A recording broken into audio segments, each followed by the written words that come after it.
महाराष्ट्र के राज्यपाल भगत सिंह कोश्यारी के इस्तीफे के बाद उत्तराखंड में भी सियासी हलचल तेज हो गई है। यही नहीं, राज्य की राजनीति में कई तरह के कयास लगाए जाने लगे हैं। माना जा रहा है कि कोश्यारी उत्तराखंड की पॉलिटिक्स में सक्रिय भूमिका निभाएंगे। उधर बीजेपी और कांग्रेस में जुबानी जंग छिड़ी हुई है।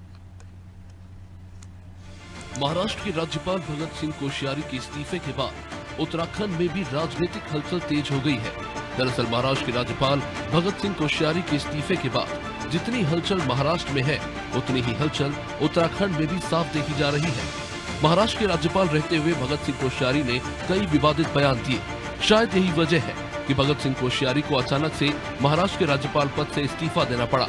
हालांकि स्थिति को भगत सिंह कोश्यारी के स्वैच्छिक रूप से इस्तीफा देने के रूप में भी पेश किया जा रहा है। देखिए, भगत सिंह कोश्यारी जी भारतीय जनता पार्टी उत्तराखंड के वरिष्ठतम नेताओं में से एक हैं। भारतीय जनता पार्टी को उत्तराखंड राज्य में इस मुकाम में पहुंचाने की उनकी बड़ी भूमिका है और निश्चित रूप से राष्ट्रीय स्वयंसेवक संघ से लेकर समाज के अनेकों दायित्वों पर उन्होंने निर्वहन किया है।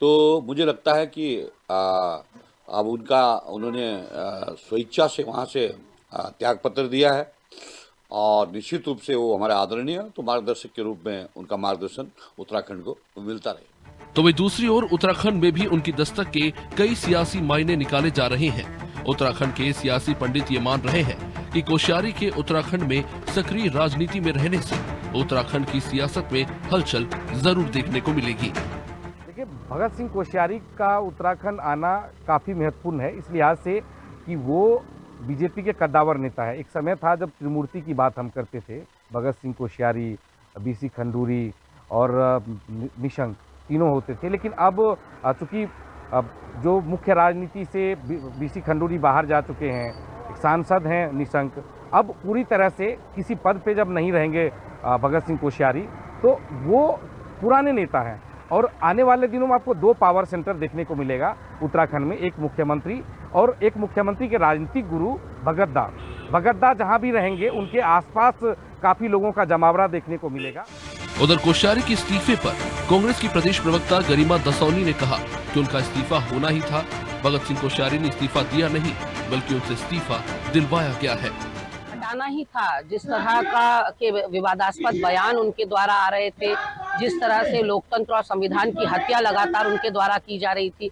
एक जिम्मेदार पद पर आप बैठे थे, एक संवैधानिक पद पर आप बैठे थे। आधी रात को जिस तरह से आपने शपथ ग्रहण समारोह करवाया वहां महाराष्ट्र में, उस दिन से लेकर अपने पूरे कार्यकाल में आप लगातार विवादास्पद बयान देने के लिए चर्चित रहे। ऐसे में जो आपका इस्तीफा है वो बीमारी का बहाना या किताब लिखने पढ़ने का तो सिर्फ बहाना है, वो इस्तीफा आपसे दिलवाया गया। लेकिन अब देखने वाली बात होगी कि ऊंट बैठेगा किस करवट।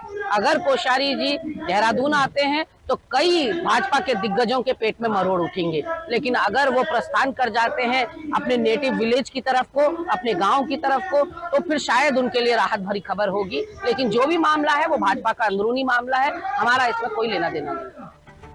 भगत सिंह कोश्यारी के राज्यपाल पद से इस्तीफे के बाद उत्तराखंड की सियासत पूरी तरह से गर्मा गई है।